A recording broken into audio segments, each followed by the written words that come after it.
Okay, നമ്മളിന്ന് പഠിക്കാൻ പോകുന്നത് ടെട്രോളജി ഓഫ് വാലറ്റ് ആണ്. ഓക്കെ, അപ്പൊ ജസ്റ്റ് കുറച്ച് കാര്യങ്ങൾ പറഞ്ഞു തുടങ്ങാം. കാണാവോ? ഇല്ല, കാണുന്നില്ല.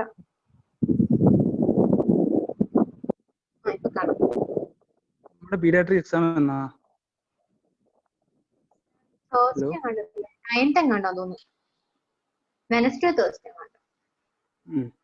ഓക്കെ, അപ്പൊ നമ്മള് ജസ്റ്റ് ഒന്ന് സർക്കുലേഷൻ മാത്രം പറയുവാണ്. നമ്മുടെ ബോഡിയിൽ നിന്നുള്ള ഡിയോക്സിനേറ്റഡ് ബ്ലഡ് എല്ലാം ഏത് ഏട്രിയത്തിലോട്ടാണ് വരുന്നത്?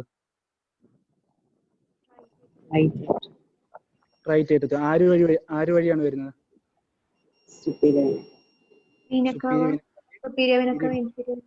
ബോഡിയിൽ നിന്നുള്ള എല്ലാ ഡിയോക്സിനേറ്റഡ് ബ്ലഡും റൈറ്റ് ഏട്രിയത്തിൽ വരും അല്ലേ? അവിടുന്ന് റൈറ്റ് വെൻട്രിക്കിളിൽ നിന്ന് ലങ്സിലോട്ട് പോകണ്ടേ ഓക്സിജനേറ്റ് ചെയ്യാൻ വേണ്ടി? ആര് വഴിയാ പോകുന്നത്?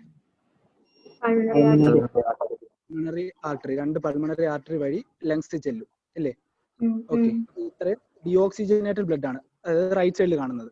ഇനി നമ്മുടെ ലങ്സിൽ നിന്ന് 4 പൾമണറി വെയിൻ, 2 സൈഡിൽ നിന്ന് പൾമണറി വെയിൻസ് വന്നിട്ട് ഓക്സിജനേറ്റ് ചെയ്തുകൊണ്ട് എവിടെ കൊണ്ടുവരും? ഏട്രിയത്തിൽ വരും. അപ്പൊ ലെഫ്റ്റ് ഏട്രിയത്തിൽ വന്നിട്ട് അത് ഞാൻ റെഡ് കളർ വെച്ച് കാണിക്കുന്നത് ഓക്സിജനേറ്റഡ് ബ്ലഡ് ആണ്. റൈറ്റ് ലെഫ്റ്റ് ഏട്രിയത്തിൽ നിന്ന് ലെഫ്റ്റ് വെൻട്രിക്കിളിലോട്ട് വരും. അവിടുന്ന് ബോഡിയിൽ മൊത്തം സപ്ലൈ ചെയ്യുന്ന ആരാ? അയോട്ട. ഓക്കെ, അയോട്ട വഴി ഈ റെഡ് വെച്ച് കാണിച്ചിരിക്കുന്ന അയോട്ട വഴി എല്ലാ ഭാഗത്തേക്കും സപ്ലൈ ചെയ്യും ഓക്സിജനേറ്റഡ് ബ്ലഡ്. അപ്പൊ നോർമലി ഈ റൈറ്റ് സൈഡും ലെഫ്റ്റ് സൈഡും തമ്മിൽ ഒരു പ്രശ്നമൊന്നും ഉണ്ടാവുന്നില്ല ഇല്ലേ? നോർമലി അപ്പൊ ഒരു പ്രശ്നം ഉണ്ടാവുന്നില്ല. ഇനി നമ്മൾ ഇപ്പൊ 2-3 ദിവസം കൊണ്ട് പഠിക്കുന്ന കുറെ ഷണ്ടുകൾ ഉണ്ടല്ലോ. എന്തൊക്കെയാ? പേറ്റന്റ് ഡക്ടസ് ആർട്ടീരിയോസിസ് നമ്മൾ പഠിച്ചു ഇല്ലേ? അതായത് അയോട്ടയിൽ നിന്ന് ബ്ലഡ് ഇങ്ങോട്ട് പോകുന്നു. എങ്ങോട്ട്? പൾമണറി ആർട്ടറിയിലോട്ട് പോകുന്നു. അപ്പം ഈ ഓക്സിജനേറ്റഡ് ബ്ലഡ് അല്ലേ അങ്ങോട്ട് പോകുന്നത്, ലങ്സിലോട്ട് പോകുന്നത്. വലിയ പ്രശ്നമൊന്നും ഉണ്ടാകുന്നില്ലല്ലോ.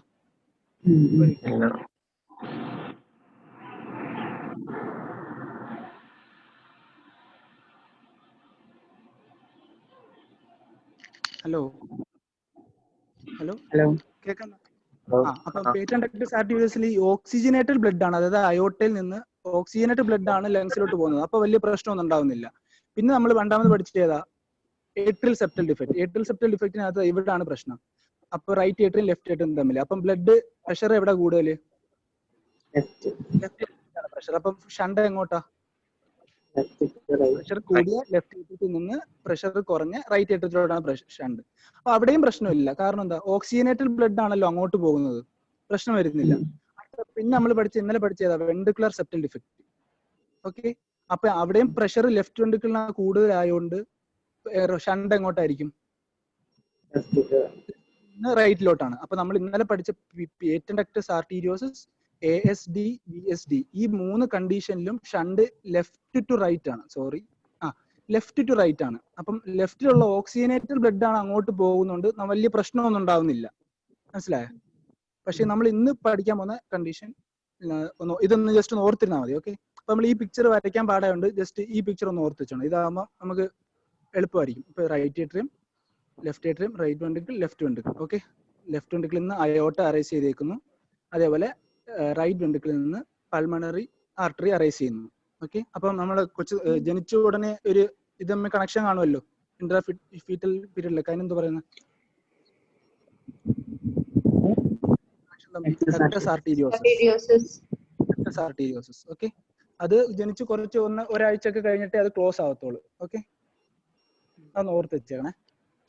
അപ്പൊ നമുക്ക് പിന്നുള്ളത് നമ്മുടെ റൈറ്റ് ഏട്രിയത്തിൽ റൈറ്റ് വെൻട്രിക്കിൾ തമ്മിലുള്ള വാൽവ് ഏതാ?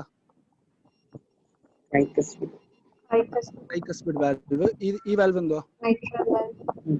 Mitral valve. അതിന്റെ രണ്ടിന്റെ ക്ലോഷർ ഉണ്ടാവുന്ന ഏത് ഹാർട്ട് സൗണ്ടാ? S1. അപ്പൊ അത് രണ്ടിന്റെ ക്ലോഷർ കാരണം S1 ഉണ്ടാകുന്നു. ഓക്കെ, അടുത്ത വാൽവ് ഏതാ?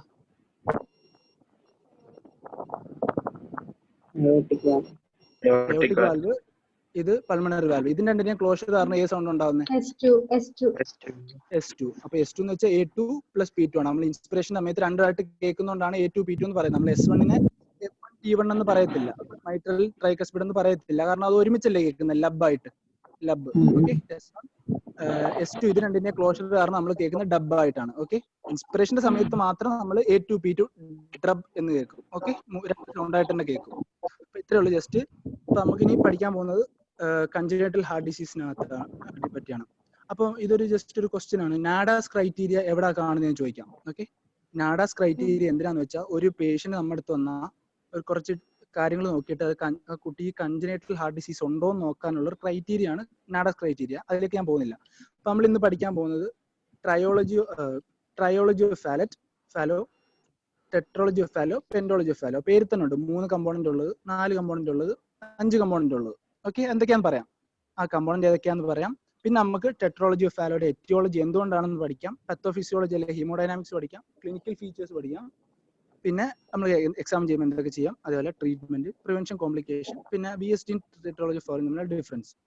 തുടങ്ങട്ടെ? സ്ലോ ആണ് പറയുന്നത്, ജസ്റ്റ് സ്റ്റാർട്ടിങ് ജസ്റ്റ് ഒന്ന് പറഞ്ഞേ ഉള്ളൂ. ഓക്കെ, അപ്പൊ ആദ്യം നിങ്ങൾ സെന്ററിലുള്ള കോളം നോക്കിയാൽ മതി. ടെട്രോളജി ഓഫ് ഫാലറ്റിന് 4 കമ്പോണന്റ് ആണുള്ളത്. ഒന്നാമത്തെയാണ് പൾമണറി സ്റ്റീനോസിസ്. നമ്മൾ നേരത്തെ പറഞ്ഞല്ലോ, ഈ റൈറ്റ് വെൻട്രിക്കിളിൽ നിന്ന് അറൈസ് ചെയ്യുന്ന ആരായിരുന്നു? പൾമണറി ആർട്ടറി അല്ലേ? പൾമണറി ആർട്ടറി സ്റ്റീനോസിസ് ആയിപ്പോയി. ഫുൾ അല്ല, ഒരു ഏകദേശം ഫുള്ള് കവേർഡ് ആയിപ്പോയി, സ്റ്റീനോസിസ് സംഭവിച്ചു. ഒന്ന്. രണ്ടാമത്തെ വെൻട്രിക്കുലർ സെപ്റ്റൽ ഡിഫെക്ട്, ഇന്നലെ പഠിപ്പിച്ച ടോപ്പിക്. ഓക്കെ, വെൻട്രിക്കിൾ തമ്മിലുള്ള കണക്ഷൻ. മൂന്നാമത്തെയാണ് ഓവർ റൈഡിങ് ഓഫ് അയോട്ട, അതെന്തോ ഞാൻ പറയാം. ഓക്കെ, നാലാമത്തെ right ventricular hypertrophy. Okay, right ventricular hypertrophy. ആ 4 കമ്പോണന്റ് ആണ് ഇതിനകത്തുള്ളത്. ഓക്കെ, ഇനി പെൻഡോളജി ഓഫ് ഫാലോ പറയുവാണെങ്കിൽ ഈ 4 component plus atrial septal defect. ഒരു മിനിറ്റ്.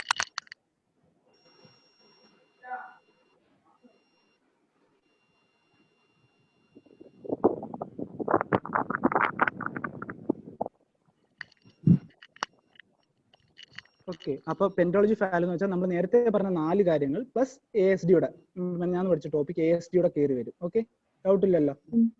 ഹലോ. ഇനി ട്രയോളജി ഓഫ് ഫാലോ. ഈ ട്രയോളജി പെൻഡോളജി വേണ്ട, ഞാൻ ജസ്റ്റ് ഒന്ന് പറഞ്ഞതേ ഉള്ളൂ. നമ്മൾ ആദ്യം പഠിച്ച പൾമോണറി സ്റ്റീനോസിസ് ഉണ്ട്, അവസാനം പഠിച്ച റൈറ്റ് വെൻട്രിക്കുലർ ഹൈപ്പർട്രോഫി ഉണ്ട്. അതിന്റെ കൂടെ നമ്മൾ ഈ പറഞ്ഞ ASDയുടെ വരും. ഓക്കെ, അതാണ് ട്രയോളജി ഓഫ് ഫാലോ. ഡൗട്ട് ഉണ്ടോ? ഇല്ല. അപ്പൊ ഈ കമ്പോണന്റിന്റെ ജസ്റ്റ് പിക്ചർ കാണിക്കാം.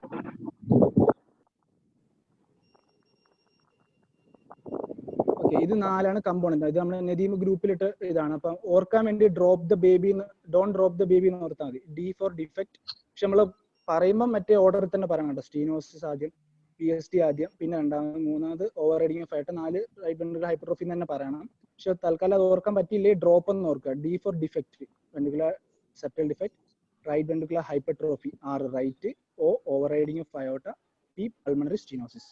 അപ്പൊ ഈ പിക്ചറിൽ തന്നെ എല്ലാം കാണിക്കുന്നുണ്ട്. ഞാൻ ജസ്റ്റ് വേറെ പിക്ചർ കാണിച്ചിട്ടുണ്ട്. ഓക്കെ, ആദ്യത്തിനകത്തിട്ട് വെൻട്രിക്കുലർ സെപ്റ്റൽ ഡിഫെക്ട് കാണുന്നുണ്ടോ? തമ്മിൽ കണക്ട് ചെയ്യുന്നത്, റൈറ്റ് വെൻട്രിക്കിൾ ലെഫ്റ്റ് വെൻട്രിക്കിൾ തമ്മിൽ കണക്ട് ചെയ്യുന്നത്, സൂം ചെയ്ത് നോക്കിയാൽ മതി. ഓക്കെ, ഇത് തമ്മിൽ കണക്ട് ചെയ്യുന്ന BSD ഉണ്ട്. പിന്നെ റൈറ്റ് വെൻട്രിക്കിൾ ഹൈപ്പർട്രോഫി, ഈ മസിൽ ഉണ്ടോ ഭയങ്കര ഹൈപ്പർട്രോഫിഡ് ആയിട്ടിരിക്കുന്നുണ്ടോ? കണ്ട, ഇവിടുത്തെ മസിൽ റൈറ്റ് വെൻട്രിക്കുലർ ഹൈപ്പർട്രോഫി ഉണ്ട്. അപ്പൊ 2 കമ്പോണന്റ് കിട്ടി. മൂന്നാമത്തെ പൾമണറി സ്റ്റീനോസിസ്. ഇതല്ലേ പൾമണറി ആർട്ടറി? ഞാൻ ഈ ബ്ലൂ വെച്ച് വരച്ചിരിക്കുന്നല്ലേ പൾമണറി ആർട്ടറി? ഓക്കെ, ആ പൾമണറി ആർട്ടറിയുടെ അവിടെ സ്റ്റീനോസിസ് ആയിരിക്കുന്നു. മനസ്സിലായി? സ്റ്റീനോസിസ്. ഓക്കെ, കുറച്ച് സ്റ്റീനോസിസ്. അപ്പൊ ഇത് 3 കമ്പോണന്റ് ആയി. നാലാമത്തെയാണ് overriding of aorta. Overriding of aorta എന്ന് വെച്ചാൽ നോർമലി അയോട്ട എവിടെ നിന്ന് അറൈസ് ചെയ്യുന്നത്? ഇവിടുന്ന് ഇങ്ങനെയാണ് അറൈസ് ചെയ്യേണ്ടത്, ലെഫ്റ്റ് വെൻട്രിക്കിളിൽ നിന്നാണ് അറൈസ് ചെയ്യേണ്ടത്. ഇത് അതിന്റെ പൊസിഷൻ കുറച്ച് മാറി, ഏകദേശം നമ്മൾ ഈ VSDയുടെ പൊസിഷൻ വേണമെങ്കിൽ പറയാം, അല്ലെങ്കിൽ ഈ റൈറ്റ് വെൻട്രിക്കിളിന്റെ സൈഡിലോട്ട് മാറി നിൽക്കുന്നു. മനസ്സിലായോ? Over riding of അയോട്ട. അപ്പൊ ഈ 4 പോയിന്റ് ആണ് ഈ പിക്ചറിലുള്ളത്. ഓക്കെ, ഈ പിക്ചറിൽ കുറച്ചുകൂടെ കാണാൻ പറ്റും. പൾമണറി സ്റ്റീനോസിസ് നല്ലോണം കാണുന്നുണ്ടോ?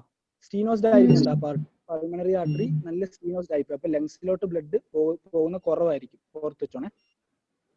ഓക്കെ, പിന്നെ വേണ്ട ഇവിടെ ഇത് കാണാം, VSD കാണാൻ പറ്റും. പിന്നെ ഓവർ റൈഡിങ് ഓഫ് അയോട്ട ഉണ്ട്. ഇവിടുന്ന് അറൈസ് ചെയ്യേണ്ട അയോട്ട കുറച്ച് ഏകദേശം ഇവിടുന്നാണ് അറൈസ് ചെയ്യുന്നത്. കണ്ടോ, ഏകദേശം ഒരു സെൻട്രൽ പാർട്ടിൽ നിന്നാണ് അറൈസ് ചെയ്തേക്കുന്നത്. ഓക്കെ, പിന്നെ നാലാമത്തെ റൈറ്റ് വെൻട്രിക്കുലർ ഹൈപ്പർട്രോഫി, അത് കാണാൻ പറ്റുന്നുണ്ടല്ലോ? ഓക്കെ, അപ്പൊ വേണമെങ്കിൽ ഡ്രോപ്പ് ദ ബേബി എന്ന് ഓർത്ത് വെക്കാം. ഓക്കെ, പിന്നെ ജസ്റ്റ് ഒന്ന് മെൻഷൻ ചെയ്താൽ മതി. എറ്റിയോളജി ചോദിക്കത്തില്ല, എന്നാലും ഒന്ന് പറഞ്ഞിരിക്കുക എന്തുകൊണ്ടാണ് ഈ ടെറ്റോളജി ഫാലോ കുട്ടിക്ക് ഉണ്ടാകുന്നതെന്ന് വെച്ചാൽ എന്തെങ്കിലും ക്രോമസോമൽ അബ്നോമാലിറ്റി കാരണം വരാം, അല്ലെങ്കിൽ ജീൻ മ്യൂട്ടേഷൻ കാരണം വരാം. പിന്നെ അമ്മ ഏതെങ്കിലും കുറച്ച് ടെറാറ്റോജനിക് ഡ്രഗ്സോ എല്ലാം പ്രഗ്നൻസിയുടെ സമയത്ത് എടുത്താൽ കുട്ടിക്ക് വരാൻ ചാൻസ് ഉണ്ട്. പ്രഗ്നൻസിയുടെ സമയത്ത് അമ്മയ്ക്ക് എന്തെങ്കിലും റേഡിയേഷൻ കിട്ടിയിരുന്നുണ്ടെങ്കിൽ എടുക്കാൻ ചാൻസ് ഉണ്ട്. പിന്നെ എന്തെങ്കിലും മെറ്റേണൽ ഇൻഫെക്ഷൻസ് വല്ലതും ഉണ്ടെങ്കിൽ കുട്ടിക്ക് പ്രഗ്നൻസിയുടെ സമയത്ത് ഇൻഫെക്ഷൻ വല്ലതും അടിച്ചിട്ടുണ്ടെങ്കിൽ കുട്ടിക്ക് ഉണ്ടാകാൻ ചാൻസ് ഉണ്ട്. ഇത്ര ഡൗട്ട് ഉണ്ടോ? ഹലോ,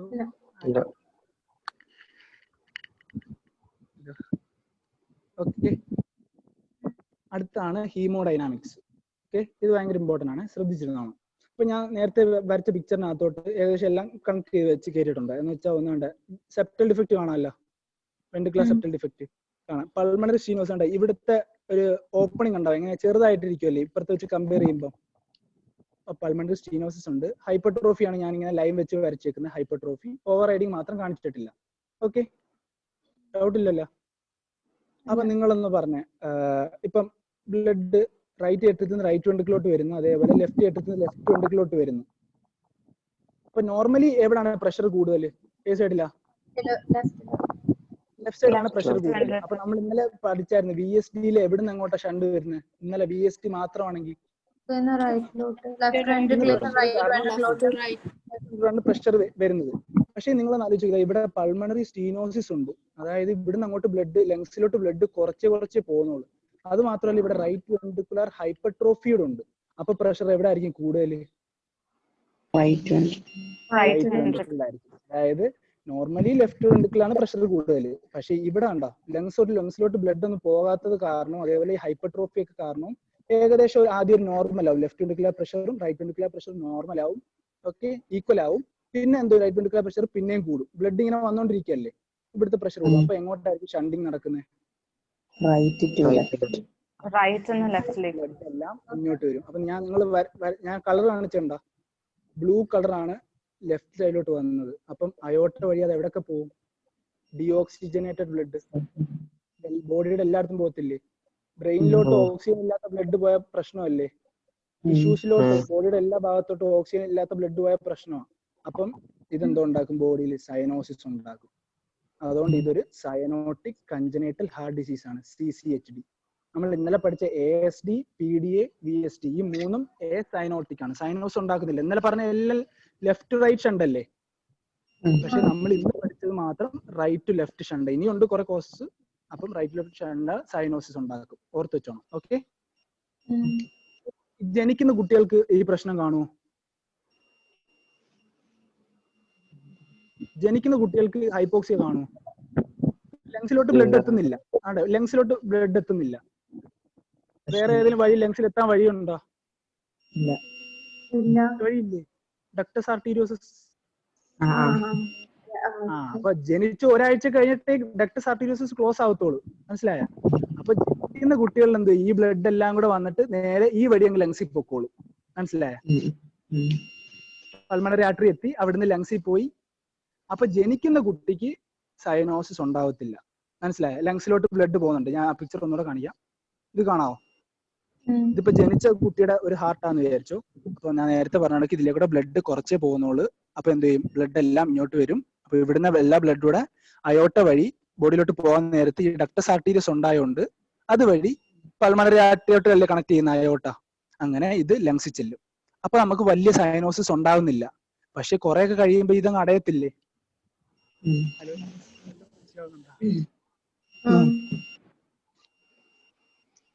അപ്പൊ കുറച്ച് കഴിയുമ്പോൾ അടയുമ്പോ പിന്നെ എന്ത് പറ്റും? അപ്പൊ ലങ്സിലോട്ട് ബ്ലഡ് ഫ്ലോ നടക്കത്തില്ല. പിന്നെ ബ്ലഡ് ഫ്ലോ കുറച്ചേ നടക്കുന്നുള്ളൂ. മനസ്സിലായ? അതേപോലെ ടിഷ്യൂസിലെല്ലാം ഡിയോക്സിജന്റെ ബ്ലഡ് എത്തി മൊത്തം പ്രശ്നം ഉണ്ടാക്കും. മനസ്സിലായല്ലോ? അപ്പൊ നിങ്ങൾ ഓർത്ത് വെച്ചോണം, ജനിക്കുന്ന സമയത്ത് സയനോസിസ് ഉണ്ടാക്കുന്ന ഒരു ഹാർട്ട് ഡിസീസ് അല്ല ഇത്. ഓക്കെ, പിന്നെ നിങ്ങൾ ഒരു കാര്യം ശ്രദ്ധിച്ചായിരുന്നു, അതാ ഞാൻ ഇവിടെ ചെറുതായിട്ട് ബ്ലഡ് പോകുന്നുണ്ടെന്ന് പറഞ്ഞില്ലേ പൾമണറി സ്റ്റീനോസിൽ കൂടെ. അപ്പൊ ഒരു ചെറിയ സാധനത്തിൽ കൂടെ ബ്ലഡ് ഫ്ലോ പോയാൽ എന്തോ കേൾക്കാൻ പറ്റും. എടാ, ഇതിപ്പം ലങ്സിലോട്ട് ബ്ലഡ് പോകുന്ന കുറവാണെന്നല്ലേ പറഞ്ഞ ഇവിടെ? ബ്ലഡ് ഫ്ലോ കുറവാണ്. അങ്ങനെ ആ ബ്ലഡ് അപ്പം ഓക്സിജനേറ്റഡ് ആവുന്നില്ലല്ലോ. ഓക്സിജനേറ്റഡ് ആവുന്നില്ല. പക്ഷെ ജനിക്കുന്ന സമയത്ത് കൊച്ചിന് ഉണ്ടാകത്തിന്റെ കാരണം അവർ ഇതാ പറയുന്നത്. ടെക്സ്റ്റിലൊന്നും പറയുന്നില്ല. ഈ ഡക്ടസ് ആർട്ടീരിയസ് ഉണ്ടായതുകൊണ്ടാണ്. ആ ഒരു ടൈം മാത്രമാണോ ഉദ്ദേശിക്കുന്നത്? അറ്റ്വർക്ക് ആ ഒരു ടൈം ആണോ, അതോ എനിക്ക് 2-3 ദിവസം അങ്ങനെ എടുക്കാനോ? ഞാൻ പറഞ്ഞില്ലേ 7 days ഒക്കെ കഴിഞ്ഞിട്ട് ഡക്ടസ് ആർട്ടീരിയസ് ക്ലോസ് ആവത്തുള്ളൂ. അപ്പൊ ജനിച്ച് ഇപ്പൊ ടെക്സ്റ്റിലൊക്കെ പറയുന്ന കൊച്ചുങ്ങൾക്ക് 2 months ഒക്കെ കഴിഞ്ഞിട്ട് ഈ പ്രശ്നം തുടങ്ങത്തുള്ളൂ എന്നാ പറയുന്നത്. 2 months to 4 years ഒക്കെ ഇടയ്ക്ക് ഈ കൊച്ചിന് ഈ പ്രശ്നം വരുത്തുള്ളൂ. മനസ്സിലായോ? കുറച്ചുകൂടെ ഇങ്ങനെ സിവിയർ ആയാൽ തുടങ്ങിയ ശേഷം പ്രശ്നം, ആദ്യമൊന്നും വലിയ പ്രശ്നം ഉണ്ടാവത്തില്ലെന്നാണ് പറയുന്നത്. സൈനോസിസിന്റെ പറഞ്ഞു ഉള്ള ബ്ലഡ് ഓക്സിജനേറ്റഡ് ആവുന്നത് ആ വഴി പോകുന്നു. ഈ സൈനോസിസിന്റെ ഡെഫിനിഷനകത്ത് 2 കാര്യം പറയുന്നുണ്ട്. രണ്ടാമത്തെ കാര്യം എന്താണെന്ന് വെച്ചാൽ ബ്ലഡ് ലങ്സിൽ ബ്ലഡ് ഓക്സിജനേറ്റഡ് ബ്ലഡ് എത്താത്തതിന്റെ ഒരു കാരണവും പറയുന്നുണ്ട്. മനസ്സിലായോ? സൈനോസിസിന്റെ ഡെഫിനിഷനകത്ത് അത് ഞാൻ പറയാം. ഓക്കെ, അപ്പൊ നിങ്ങൾ ഇത്ര ഓർത്ത് വെച്ചാൽ ബേർത്തിന്റെ സമയത്ത് കൊച്ചിന് പ്രശ്നമൊന്നും ഉണ്ടാകുന്നില്ല, പക്ഷേ കുറച്ചുകൂടെ കഴിയുമ്പോഴായിരിക്കും പ്രശ്നം ഉണ്ടാകുന്നത്. ഓക്കെ, അപ്പൊ ആ പറഞ്ഞ കാര്യങ്ങൾ ഞാൻ ഒന്നുകൂടെ ജസ്റ്റ് ഒന്ന് എഴുതി വെച്ചേക്കാണ്. Normally left ventricular pressure is more than right ventricular pressure. Doubt ഇല്ലല്ലോ. പിന്നെ ഇന്നലെ എടുത്ത VST മാത്രമാണെങ്കിൽ എങ്ങോട്ടായിരിക്കും shunt? Left to right shunt ആയിരിക്കും ഇല്ലേ? VSD മാത്രമാണെങ്കിൽ. ഹലോ, അപ്പൊ അവിടെ കാണുന്ന മർമർ ഏതാ? ആ ഷണ്ട് മർമർ ഇന്നലെ നമ്മൾ പഠിച്ചില്ലേ? ഇവിടുന്ന് ഇങ്ങോട്ട് പോകുമ്പോൾ ഉണ്ടാകുന്ന മർമർ ഏതായിരുന്നു? ട്രാൻസിസ്റ്റോളിക് മർമർ. പക്ഷെ ഇവിടെ അങ്ങനെ സംഭവം സംഭവിക്കുന്നില്ല, കാരണം ഇവിടെ റൈറ്റ് വെൻട്രിക്കിൾ അല്ലേ പ്രഷർ കൂടുതൽ. അപ്പം അതുകൊണ്ട്, കാരണം since there is pulmonary stenosis ഉണ്ടായത് കൊണ്ട് റൈറ്റ് വെൻട്രിക്കുലർ പ്രഷറിനാണ് ലെഫ്റ്റ് വെൻട്രിക്കുലർ പ്രഷറിനെ കാട്ടിയും ഇത്. അതുകൊണ്ട് റൈറ്റ് ലെഫ്റ്റ് ഷണ്ട് ഉണ്ടാവും, ഹൈപ്പോക്സിയ, സൈനോസിസ് മുതലായവ ഉണ്ടാവും.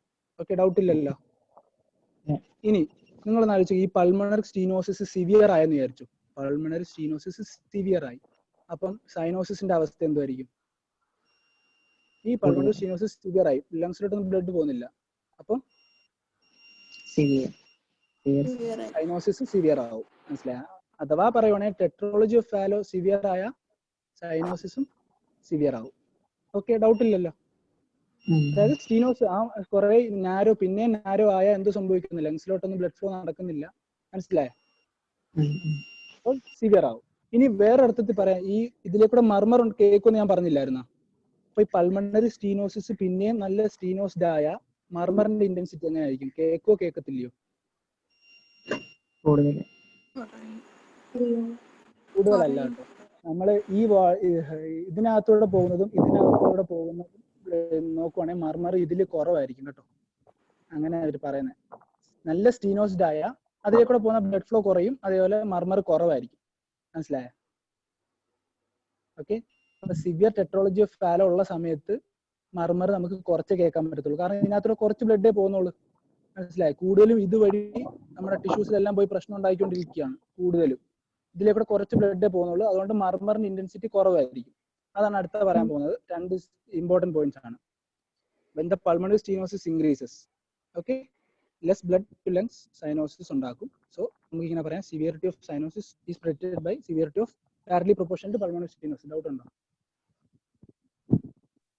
ഇല്ല, ലങ്സിലോട്ട് പോകുന്ന കുറയും, അത്രേ ഉള്ളൂ. പിന്നെ അടുത്ത പോയിന്റ്, പൾമണറി സ്റ്റീനോസിസ് കൂടുകയെന്ന് വെച്ചാൽ less blood to the lungs, so less flow through pulmonary valve, മർമറിന്റെ ഇന്റൻസിറ്റി കുറയും.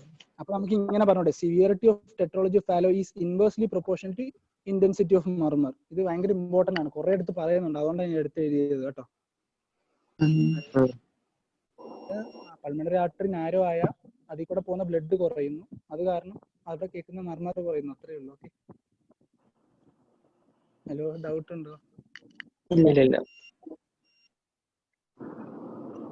ഓക്കെ, അടുത്ത നമ്മൾ പഠിക്കാൻ പോകുന്നതാണ് ഒരു ഇമ്പോർട്ടന്റ് കണ്ടീഷൻ ആണ് സൈനോട്ടിക് സ്പെൽ എന്ന് പറഞ്ഞാൽ. അതായത് ഈ കൊച്ചുങ്ങൾക്ക് ഈ സൈനോസിസ് ഉണ്ടാവുന്നുണ്ട്, പക്ഷെ ചില സമയത്ത് ഇതങ്ങ് സിവിയർ ആവും, ഭയങ്കര വല്ലാത്ത കണ്ടീഷനാണ്. അപ്പൊ ഇതിന്റെ വേറെ 2-3 പേരുണ്ട്. ഒന്ന് സൈനോട്ടിക് സ്പെല്ല്, അല്ലെങ്കിൽ ഇതിന് ഹൈപ്പോക്സിക് സ്പെല്ല് എന്ന് പറയാം. ഹൈപ്പോക്സിക് സ്പെല്ല്, അല്ലെങ്കിൽ ഈ കണ്ടീഷനെ ടെട്രോളജി എന്നല്ലേ പറയുന്നത്, അതുകൊണ്ട് ടെറ്റ് സ്പെല്ല്.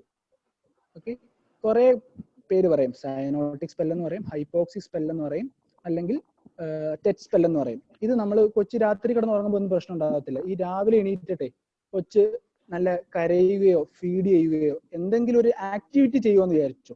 എന്തെങ്കിലും രാവിലെ എണീറ്റിട്ട്, ചിലപ്പോൾ കൊച്ചുകുട്ടി തന്നെ ആയിരിക്കും, എന്തെങ്കിലും സ്ട്രെയിനിങ്ങോ ജസ്റ്റ് ഒന്ന് കരഞ്ഞാൽ മാത്രം മതി. ഈ നമ്മൾ നേരത്തെ പറഞ്ഞ ഈ ഷണ്ടിങ് ഇല്ലേ, ഷണ്ടിങ് ഒക്കെ സിവിയർ ആയി, സൈനോസിസ് ഒക്കെ ഭയങ്കര കൂടി, നേരത്തെ പറഞ്ഞ ലിപ്സ് ഒക്കെ ഭയങ്കര ബ്ലാക്ക് ആയി, ഭയങ്കര സിവിയർ ആവും, ഭയങ്കര കണ്ടീഷൻ ഉണ്ടാവും. അതിന് രണ്ടുമൂന്ന് കാരണം പറയുന്നുണ്ട് എന്തുകൊണ്ടാണ് ഈ കൊച്ചു രാവിലെ കരയുമ്പം ഓക്കെ ഇതേപോലെ ഭയങ്കര സിവിയർ ആവുന്നതിന്റെ കാരണം ഒരു കാരണം ഞാൻ പറഞ്ഞുതരാം. ഓക്കെ, ഇത് നമ്മുടെ സുധകുമാർ സാറിന്റെ നോട്ടാണ്. ഓക്കെ, കൊച്ചു കരഞ്ഞെന്ന് വിചാരിച്ചോ, എന്തെങ്കിലും ഒരു ആക്ടിവിറ്റി രാവിലെ എണീറ്റ് കൊച്ചു ചെയ്തു. ഓക്കെ, അപ്പൊ എന്ത് ചെയ്യും, നമ്മുടെ ടിഷ്യൂസിലൊക്കെ ഒന്നാമത് സൈനോസിസ് അടിച്ച് ഓക്സിജൻ ഒന്നും എത്തുന്നില്ല. ഞാൻ നേരത്തെ പറഞ്ഞില്ലേ, ഓക്സിജൻ എത്തുന്നില്ലല്ലോ ടിഷ്യൂസിലൊന്നും.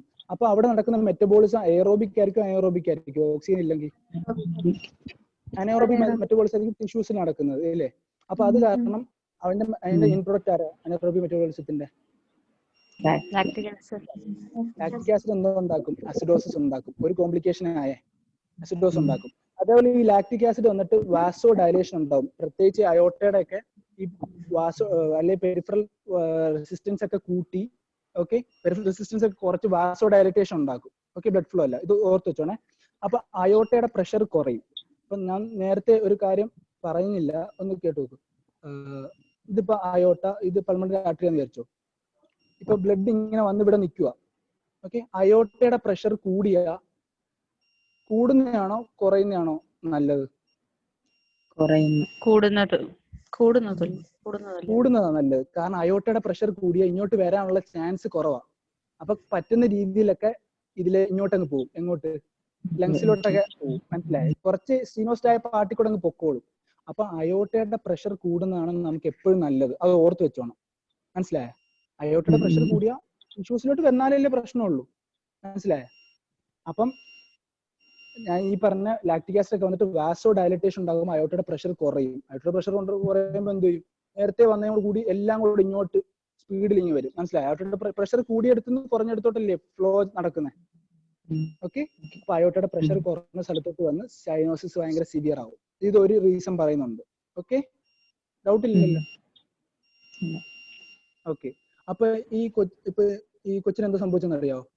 നമ്മൾ ഓൾറെഡി ഞാൻ പറഞ്ഞ് ബ്ലഡ് ഒന്നും ഓക്സിജൻ എത്തുന്നില്ല, ഹൈപ്പോക്സിയ. പിന്നെ അവിടെ ആ കാർബൺ ഡൈ ഓക്സൈഡ് ഒക്കെ കെട്ടിക്കിടന്ന് ഹൈപ്പർ ക്യാപ്നിയ അടിച്ച് പിന്നെ ഞാൻ പറഞ്ഞ അസിഡോസിസ് ഉണ്ടായി. ഇത് മൂന്ന് സംഭവിക്കും നമ്മുടെ റെസ്പിറേറ്ററി സെന്ററിൽ എന്ത് ചെയ്യും? സ്റ്റിമുലേറ്റ് ചെയ്യും. നമ്മുടെ റെസ്പിറേറ്ററി സെന്റർ ഇല്ലേ, എന്താ വാസ്കുലർ സെന്റർ, അതൊക്കെ സ്റ്റിമുലേറ്റ് ചെയ്യുമ്പോഴത്തേക്ക് കൊച്ചു പിന്നെയും ബ്രീത്ത് ചെയ്യാൻ തുടങ്ങും. അപ്പൊ ബ്രീത്തിങ് പിന്നെയും ഒരു ആക്ടിവിറ്റി അല്ലേ. മനസ്സിലായോ? അപ്പൊ പിന്നെയും ബ്രീത്തിങ് നടക്കുമ്പോഴത്തേക്ക് പിന്നെയും അതേപോലെ ഹാർട്ടിന് ബ്ലഡ് വേണം. അങ്ങനെ എല്ലാം കൂടെ എല്ലാ ബ്ലഡും കൂടെ റൈറ്റ് വെൻട്രിക്കിൾ വരും, എല്ലാം കൂടെ റൈറ്റ് വെൻട്രിക്കിലോട്ട് വരും, പിന്നെ എല്ലാം കൂടെ ലെഫ്റ്റ് വെൻട്രിക്കിലോട്ട് വന്നിട്ട് പിന്നെയും ബോഡിയിലോട്ട് എല്ലാം വരും. റൈറ്റ് ലെഫ്റ്റ് ഷണ്ട് പിന്നെയും നടക്കും. അതേപോലെ പിന്നെയും ഹൈപ്പോക്സിയ എല്ലാം പിന്നെയും സിവിയർ ആയിക്കൊണ്ടിരിക്കും. അതായത് സൈനോട്ടിക് സ്പെല്ല് ഞാൻ പറഞ്ഞു വന്ന ഉത്തരമില്ല, ഇതൊരു എമർജൻസി കണ്ടീഷൻ ആണ്. കൂടുതൽ സമയം കൂടുന്തോറും സിവിയർ ആയിക്കൊണ്ടിരിക്കും. ഹലോ, മനസ്സിലായോ? ഹലോ, ആരെങ്കിലും മനസ്സിലായില്ലേ? ഞാൻ ഒന്നുകൂടെ പറഞ്ഞുതരാം. ഹലോ ഹലോ, എടാ മനസ്സിലായോ? മനസ്സിലായി. ഓക്കെ, ഞാൻ പറഞ്ഞൊന്നുമില്ല. ഹൈപ്പോക്സി ഉണ്ടാവും ഞാൻ പറഞ്ഞു, ബ്ലഡ് ഓക്സിജൻ എത്തുന്നില്ല. അസിഡോസ് ഒക്കെ ഉണ്ടായി. അത് നേരെ നമ്മുടെ ബ്രെയിനിലെ റെസ്പിറേറ്ററി സെന്ററിനെ സ്റ്റിമുലേറ്റ് ചെയ്യുമ്പോൾ പിന്നെ കൊച്ചു കിടന്ന് കുറെ കിടന്ന് ശ്വാസം എടുക്കാൻ നോക്കും. അപ്പൊ പിന്നെ ഹാർട്ട് കുറെ വർക്ക് ചെയ്യണം. അപ്പൊ ഹാർട്ടിലോട്ട് കുറെ ബ്ലഡ് വരും. അത് പിന്നെ ഷണ്ടിങ് കൂടും, പിന്നെ സൈനോസിസ് ഒക്കെ ഉണ്ടാവും. അങ്ങനെ ഇതൊരു സൈക്കിൾ ആയിട്ട് കിടന്ന് ഇങ്ങനെ കറങ്ങിക്കൊണ്ടിരിക്കും. അതായത് സൈനോട്ടിക് സ്പെല്ല് ഒരു എമർജൻസി കണ്ടീഷൻ ആണ്. എത്രയും പെട്ടെന്ന് ട്രീറ്റ് ചെയ്യണം. ഞാൻ അത്ര ഉദ്ദേശിച്ചുള്ളൂ. ഓക്കെ ഓക്കെ, അപ്പൊ ഈ സൈനോട്ടിക് സ്പെല്ല് ഉണ്ടാവുന്ന സമയത്ത് നമ്മൾ ഇപ്പൊ കൊച്ചു കുട്ടി വല്ലതും ആണെങ്കിൽ നമ്മൾ കൊച്ചിനെ നീ ചെസ്റ്റ് പൊസിഷനിൽ ഇരുത്തണം. നീ ചെസ്റ്റ് പൊസിഷൻ ഞാൻ ഫോട്ടോ കാണിച്ചു തരാം. ഒരു വലിയ കുട്ടി വല്ലതും ആണെങ്കിൽ സ്ക്വാട്ടിംഗ് പൊസിഷനിൽ ഇരുത്തണം. എന്തിനാണ് ഞാൻ പറഞ്ഞുതരാം. സ്ക്വാട്ടിംഗ് പൊസിഷൻ, നീ ചെസ്റ്റ് പൊസിഷൻ ഇമ്പോർട്ടന്റ് ആണ്. ട്രീറ്റ്മെന്റ് വരുമ്പോൾ പറയുന്നുണ്ട്, ഒന്നുകൂടെ കേട്ടോ.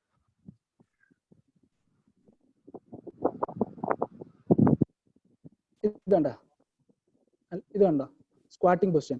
ഈ ഒരു ഞാൻ പറഞ്ഞല്ലോ 4 വയസ്സൊക്കെ വരെ ഈ കണ്ടീഷനൊക്കെ കാണാൻ പറ്റും. 4 വയസ്സൊക്കെ ആകുമ്പോൾ നമ്മുടെ അടുത്ത് കേസായിട്ട് വരാം. ഓക്കെ, അപ്പൊ ഈ കുട്ടി കൂടുതൽ സമയം സ്ക്വാട്ടിംഗ് പൊസിഷനിലായിരിക്കും ഇരിക്കുന്നത്. കാരണം എന്താ ഞാൻ പറയാം. അതേപോലെ നിങ്ങൾ ഫസ്റ്റ് പിക്ചർ ഉണ്ടോ? ഫസ്റ്റ് പിക്ചറിനകത്ത് കുട്ടി ഭയങ്കര സൈനോസ്ഡാ. സെൻട്രൽ സൈനോസ് ആണ്ടാ, മ്യൂക്കസ് മെംബ്രെയിനിലും ഉണ്ട്, അതേപോലെ പെരിഫറീസിലും ഉണ്ട് സൈനോസിസ്. ഓക്കെ, അപ്പൊ നമ്മൾ ഈ കുട്ടിയെ നീ ചെസ്റ്റ് പൊസിഷൻ, ഈ പിക്ചർ ഉണ്ടോ? നീ ചെസ്റ്റ് പൊസിഷൻ. ഓക്കെ, ഈ നീ ചെസ്റ്റ് പൊസിഷൻ സംഭവിക്കുമ്പോൾ ഈ ഫിമറൽ ആർട്ടറി ഇവിടെ ഒക്ലൂഡ് ആവുന്നില്ലേ? ഓക്കെ ഓക്കെ, അപ്പൊ ഞാൻ പറഞ്ഞുതരാം. അപ്പൊ കുറെ മെക്കാനിസം പലയിടത്ത് പറയുന്നുണ്ട്. അപ്പൊ ഫീമറൽ ആർട്ടറി നല്ല കംപ്രഷൻ ഉണ്ടാകുമ്പോൾ അയോട്ടയുടെ പ്രഷർ കൂടും. ഞാൻ നേരത്തെ എന്തോ പറഞ്ഞു, അയോട്ടയുടെ പ്രഷർ കൂടുന്നതല്ലേ നമുക്ക് നല്ലത്. റൈറ്റ് കുറയും, അങ്ങനെ നമുക്ക് സൈനോസിസ് കുറയും. ഒരു കാരണം. ഡൗട്ട് ഉണ്ടോ? സ്ക്വാറ്റിങ്ങും നീ ചെസ്റ്റ് പൊസിഷനിൽ നിർത്തേണ്ടതിന്റെ ഒരു കാരണം. അങ്ങനെ നിന്നാൽ എന്തുകൊണ്ടാണ് പേഷ്യന്റിന് സൈനോട്ടിക് സ്പെല്ല് റിലീവ്ഡ് ആവുന്നതിന്റെ ഒരു കാരണമാണ് പറഞ്ഞത്. ഓക്കെ, ഫീമറൽ ആർട്ടറി കംപ്രസ്ഡ് ആവും, തിങ്കിങ് എന്നൊക്കെ പറയുന്നത്. അയോട്ടയുടെ പ്രഷർ കൂടി ഷണ്ടിങ് കുറയും. ഞാൻ പറഞ്ഞല്ലോ, അയോട്ടയുടെ പ്രഷർ കൂടി അങ്ങോട്ട് വരത്തില്ലല്ലോ ബ്ലഡ്. ഓക്കെ, പിന്നെ ഈ കുട്ടി ഇങ്ങനെ ഇരിക്കുന്ന കാരണം കാലിൽ കുറെ ബ്ലഡ് ഒക്കെ കെട്ടിക്കിടന്നിട്ട് വീനസ് റിട്ടേൺ കുറഞ്ഞുകൂടായോ? ഈ മേലോട്ടുള്ള ബ്ലഡ് ഫ്ലോ നടക്കാത്തതുകൊണ്ട്. അപ്പൊ വീനസ് റിട്ടേൺ കുറയുവാണെങ്കിൽ എന്ത് സംഭവിക്കും? ലങ്സിലോട്ടുള്ള ഹാർട്ടിലോട്ടുള്ള കുറയുവാണെങ്കിൽ ഷണ്ടിങ് കുറയത്തില്ലേ? Less blood to the heart, less blood goes out, venous return കുറയും. അതൊരു കാരണം. പിന്നെ പറയുന്ന ഈ റൈറ്റ് വെൻട്രിക്കിളിൽ നിന്നിട്ട് അയോട്ടയുടെ പ്രഷർ കൂടുമ്പം, പിന്നെ മറ്റേ തന്നെ അയോട്ടയുടെ പ്രഷർ കൂടുമ്പോൾ എങ്ങോട്ട് പോകാനേ നോക്കത്തുള്ളൂ? പ്രഷർ കുറഞ്ഞ പൾമണറി ആർട്ടറിയിലോട്ടല്ലേ പോകാൻ നോക്കത്തുള്ളൂ. കുറച്ച് സ്റ്റീനോസ്റ്റ് ആണെങ്കിലും അങ്ങോട്ട് പോകാൻ നോക്കും. അങ്ങനെയും ഷണ്ടിങ് കുറയും, സൈനോസിസ് കുറയും. ഓക്കെ, ഡൗട്ട് ഉണ്ടോ? എടാ ആർക്കെങ്കിലും, എനിക്ക് എല്ലാരെയും മനസ്സിലാക്കിക്കൊണ്ട് കൊണ്ടുപോകണം ആഗ്രഹം. ആർക്കെങ്കിലും ഡൗട്ട് ഉണ്ടെങ്കിൽ പറയാം, ഇപ്പൊ പറഞ്ഞുതരാം. ഹലോ, മനസ്സിലായി. എല്ലാവർക്കും മനസ്സിലായോ? സത്യം പറ. നീ ചെസ്റ്റ് ക്വസ്റ്റ്യൻ ഈ രണ്ട് പിക്ചർ ഓർത്ത് വെച്ചേക്കണം കേട്ടോ. കൊച്ചു കുട്ടികളാണെങ്കിൽ നമ്മൾ എടുത്തിട്ട് ഈ അമ്മ എടുത്തേക്കുന്ന രീതിയിൽ ഇങ്ങനെ കാല് മടക്കി നീ ചെസ്റ്റ് പൊസിഷനിൽ നിർത്തണം. ഓക്കെ, ഫിമറൽ ആർട്ടറി ഒക്ലൂഡ് ആയാണെന്ന് ഓർത്ത് വെച്ചാൽ മതി. ഓക്കെ, അയോട്ടയുടെ പ്രഷർ കൂട്ടാൻ വേണ്ടി. ഓക്കെ, ഇനി വലിയ കുട്ടികളോ ആണെങ്കിൽ നമ്മൾ പറയണ്ട, ആ കുട്ടി ഇങ്ങനെ തന്നെ ഇരുന്നോളൂ. സ്ക്വാട്ട് ചെയ്ത് കൂടുതൽ ടൈമും സ്ക്വാട്ടിങ് എപ്പിസോഡ്സ് കുട്ടിക്ക് കാണും കേട്ടോ. ഓക്കെ, ക്ലിനിക്കൽ ഫീച്ചേഴ്സിലോട്ട് വരാം. ഓക്കെ, ഇനി ഇത്ര ഹീമോഡൈനാമിക്സ് അറിയാമെങ്കിൽ കുഴപ്പമില്ല, നമുക്ക് ഈ സ്പീഡിൽ അങ്ങ് പോവാം. അപ്പൊ നമ്മുടെ റൈറ്റ് ലെഫ്റ്റ് ഷണ്ടാണ് പ്രശ്നക്കാരൻ മൊത്തം. അപ്പൊ ഞാൻ ആദ്യം പറഞ്ഞ കാര്യങ്ങൾ പിന്നെയും പറയാണ്. ബർത്തിൽ കൊച്ചിന് പ്രശ്നമില്ല. എന്തുകൊണ്ടാ? ആർട്ടീരിയസ് ഉണ്ടായ കാരണം പ്രശ്നം ഉണ്ടാവുന്നില്ല. പിന്നെ ഈ സുധേകുമാർ സാറിന്റെ നോട്ടിൽ 4 ഇയേഴ്സിലൊക്കെയാണ് കൊച്ചു വരുന്നതും പിന്നെ 2 months to 2 yearsലൊക്കെയാണ് വരുന്നതെന്നാണ് പറയുന്നത്. പീഡിയാട്രിക് ടെസ്റ്റിനകത്ത് ഇൻഫന്റ് മ്യൂനറ്റിന് വരാം, ഇൻഫന്റിന് വരാം, 4 yearsന് വരാം. എന്തായാലും ബർത്തിൽ കാണത്തില്ല എന്ന് ഓർത്ത് വെച്ചേക്കണം. ഓക്കെ, പിന്നെ ഞാൻ നേരത്തെ പറഞ്ഞില്ലേ, കുട്ടി എന്തെങ്കിലുമൊക്കെ ചെയ്യുമ്പോൾ ഭയങ്കര ഡിസ്നിക് ആയിരിക്കും. ഓക്കെ, എക്സസൈസ് ഇൻടോളറൻസ്, എന്ത് ചെയ്താലും പെട്ടെന്ന് ശ്വാസം കെട്ടി. ഞാൻ നേരത്തെ പറഞ്ഞ സൈക്കിൾ ഓർത്ത് വെച്ചാൽ മതി. ഓക്കെ, ബ്രീത്ത് ചെയ്യുമ്പോൾ പിന്നെയും വേഴ്സൺ ചെയ്യത്തേ ഉള്ളൂ. അപ്പൊ റിലീവ് ചെയ്യാൻ നമുക്ക് എന്ത് ചെയ്യാം? സ്ക്വാട്ടിങ് ചെയ്യാം.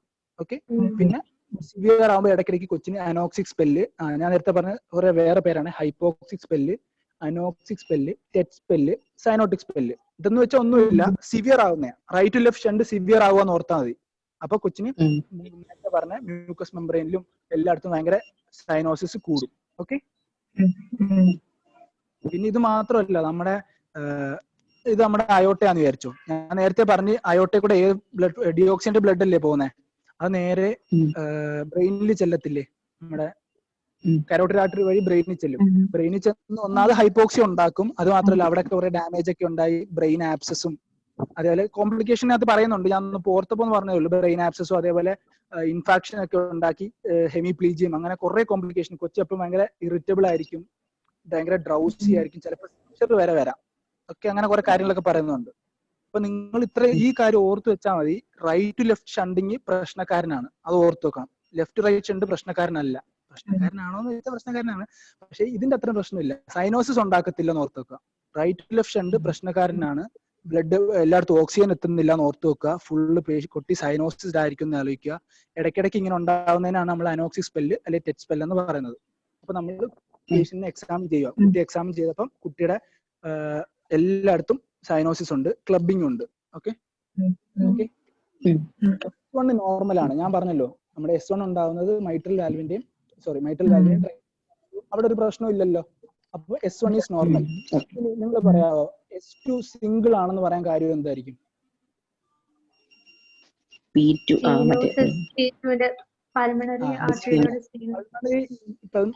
എന്ന് വെച്ചാൽ ഇതിന്റെ അടയുമ്പോ ഉണ്ടാകുന്ന സൗണ്ട് അല്ലേ P2? ഇത് A2. അപ്പൊ ഇവിടെ കൂടെ ബ്ലഡ് കുറച്ചേ പോകുന്നുള്ളൂ. അപ്പൊ അവിടുത്തെ S2 നമുക്ക് ഇന്നോഡിബിൾ ആയിരിക്കും. P2 is ഇന്നോഡിബിൾ. അപ്പൊ നമുക്ക് സിംഗിൾ S2 നമുക്ക് പറയാം. ഓക്കെ, ആ സിംഗിൾ എസ് ടു ഭയങ്കര ലൗഡ് ആയിരിക്കും, ഒരുപാട് ബ്ലഡ് ഫ്ലോ പോകുന്നതുകൊണ്ട് നല്ല അടയുമ്പോൾ ഭയങ്കര ശബ്ദമായിരിക്കും. ഡബ് ഓക്കെ, നമുക്ക് ഡബ് ഡബ് എന്നേ കേൾക്കത്തുള്ളൂ. ഓക്കെ, ഭയങ്കര ലൗഡ് ആയിരിക്കും. Single S two loud. Okay, ഇനി ഞാൻ നേരത്തെ പറഞ്ഞായിരുന്നു ഒരു പൾമണറി ആർട്ടറിയുടെ അതിലേക്കൂടെ സ്റ്റീനോസ്റ്റായി കൂടെ പോകുമ്പോ എന്ത് കേൾക്കാൻ പറ്റുമെന്ന് പറഞ്ഞേ? നിങ്ങൾ ആലോചിക്കണം, ഈ ഷണ്ട് മർമർ അല്ല, അതായത് ഇവിടെ ഉണ്ടാവുന്ന മർമർ അല്ല, ഇവിടെ വലിയ പ്രഷർ ഡിഫറൻസ് ഉണ്ടാവുന്നതുകൊണ്ട് മർമർ കേൾക്കുന്നില്ല. മനസ്സിലായോ? മർമർ കേൾക്കുന്നത് ഇവിടെ മാത്രമേ ഉള്ളൂ. ഫ്ലോ മർമർ എന്നാണ് പറയുന്നത്. ഇവിടെ കാണുന്ന മർമർ ESM, ജക്സൺ സിസ്റ്റോളിക് മർമർ, ASD-ലൊക്കെ പഠിച്ച അതേ സെയിം മർമർ തന്നെയാണ് ഇവിടെയും കേൾക്കുന്നത്. ഓക്കെ, ഒരു ഏരിയ നല്ലൊരു കേൾക്കാൻ പറ്റും. പിന്നെ ഞാൻ പറഞ്ഞു ടച്ച് സൈനോട്ടിക് സ്പെൽ ഉണ്ടാകുമ്പോൾ SM സോഫ്റ്റൻ ആവും. എന്തുകൊണ്ടാ?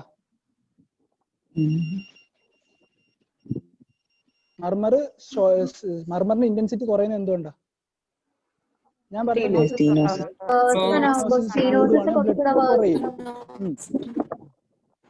ബ്ലഡ് ഫ്ലോ കുറയും, അതേപോലെ മർമർ കുറയും. ഓക്കെ, ഇതൊന്ന് വരച്ചു വെച്ചാണ്. സിവിയറിറ്റി ഓഫ് പൾമണറി സ്റ്റീനോസിസ് അല്ലെങ്കിൽ severity of tetralogy of Fallot is inversely proportional to the intensity of murmur. Okay, ഇവിടെ VSD മർമർ നമുക്ക് കേൾക്കാൻ പറ്റും. ഇന്നലെ നമ്മൾ പഠിച്ചില്ലേ VSD-ക്കകത്ത് ഇവിടെ ഇങ്ങോട്ട് ഉണ്ടാകുമ്പോൾ ഒരു മർമർ കേൾക്കുമെന്ന് പറഞ്ഞില്ലേ? ഏത് മർമർ ആയിരുന്നു? Pan systolic മർമർ. അതിവിടെ കേൾക്കാൻ പറ്റുമോ? ഇല്ല.